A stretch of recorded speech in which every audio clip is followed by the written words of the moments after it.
The Bella Bella Compost program is the result of years of effort made by community residents. Early efforts included the Elder Center Community Garden and the School Gardening Program. The transition away from local dumping to a proper waste management system provided an opportunity to grow local efforts into a community-wide program with a custom-built facility.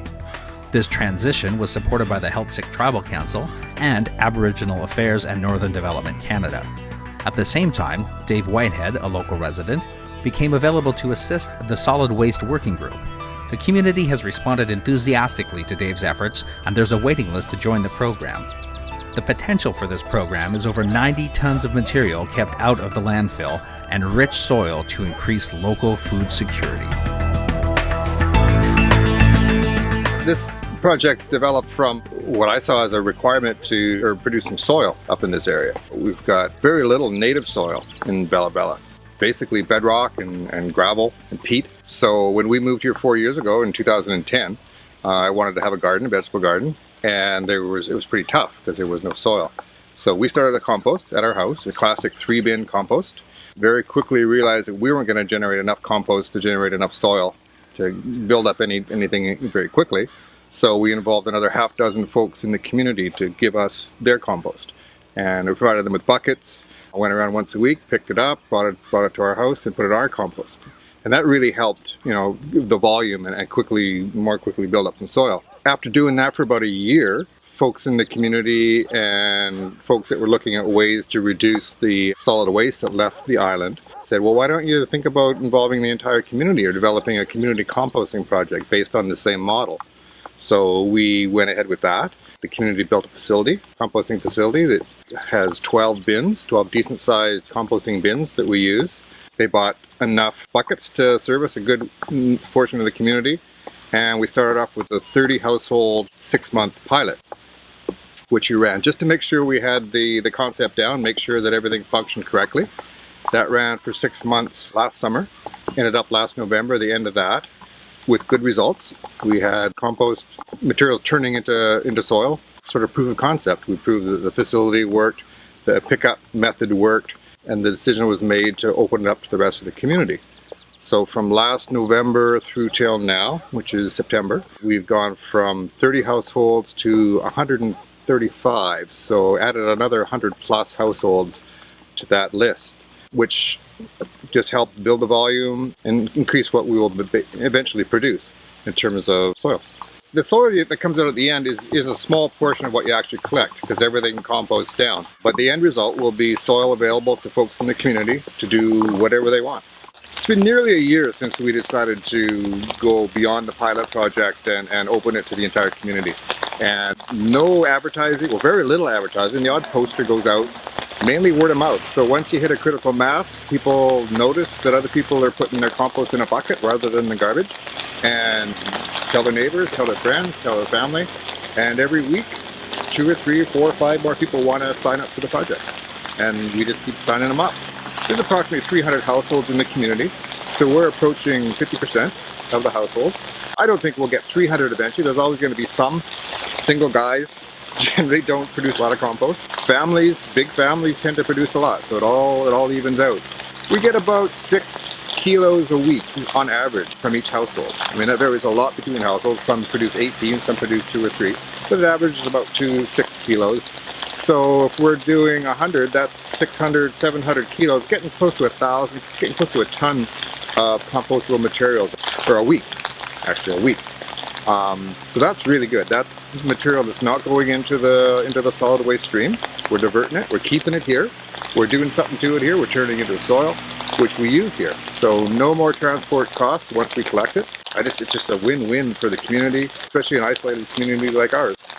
Well, the native soil is pretty much non-existent. If there is soil, it's basically under the big trees. The big trees are there and growing on the big soil. Areas like this, where it's shrubby bush, there's about this much. And you go down with a bar and you get a couple inches and you hit solid rock. So this garden is built up like a raised bed. It's got like 2.5 feet at one end and maybe a foot at the other. It was filled last spring, so last April or so. We brought it down full of compost that we'd been producing for about a year and a half up to that point. And just as a test, just to make sure it functioned correctly and wasn't, say, too young or not mature enough to be used this way. And I think we've proved this summer with a really nice garden that's going really well and producing a lot, that it is a good product, and we'll be ready next spring to have a decent quantity to be available to the community and to do with what they want. You know, they can put it, they can have grow flowers, flower garden, they can grow vegetables if they're so inclined.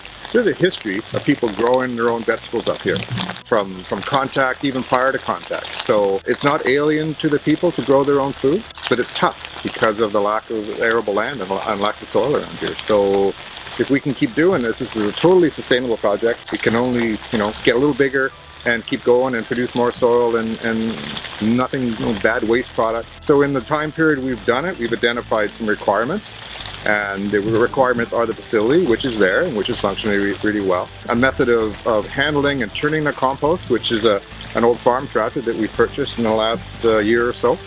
A bobcat would do the same thing, anything. Basically, at some point, well, pretty quick, you get beyond being able to turn it by hand. We started off doing that, but it became evident pretty quickly. I didn't want to do that anymore. It was hard work. So small piece of affordable equipment is another requirement. The method of using the buckets, we have to basically, it's a really good for the people in the community, because we provide them with a clean bucket every week. Just like milkman, we put out your empty jugs and they bring a fill one. This is the opposite. They fill the compost buckets and we supply an empty clean bucket every week. We take that compost bucket full of compost, add it to the compost at the facility and mix it in, wash the buckets so they're nice and clean, get rid of the stink, and circulate them the next week. So it's a really good win-win for the community and for us in terms of producing that material.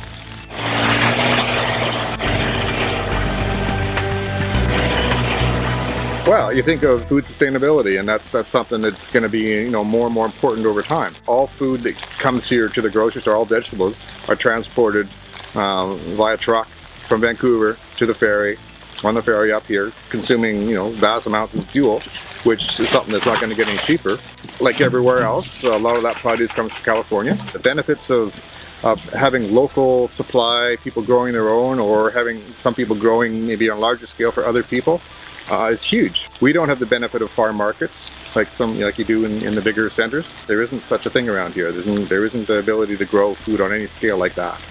And it's mainly because of the lack of soil. We have pretty good climate here. It's a Mediterranean climate. We're right on the ocean.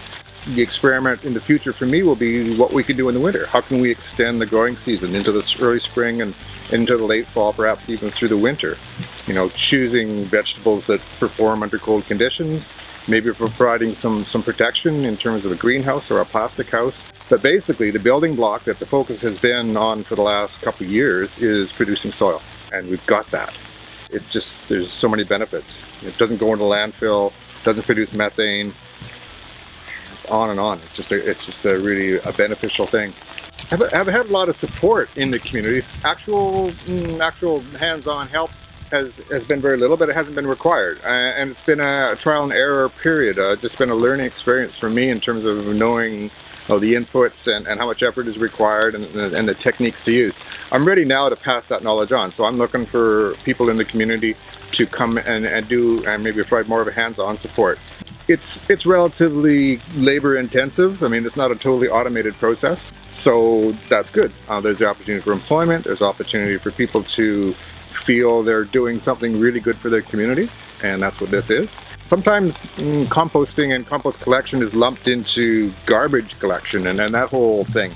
And I feel it's really different. I look at compost produced from households and available around is a resource. So you're basically harvesting a resource that's available in the community. There's not too many things that man produces as a byproduct that's beneficial.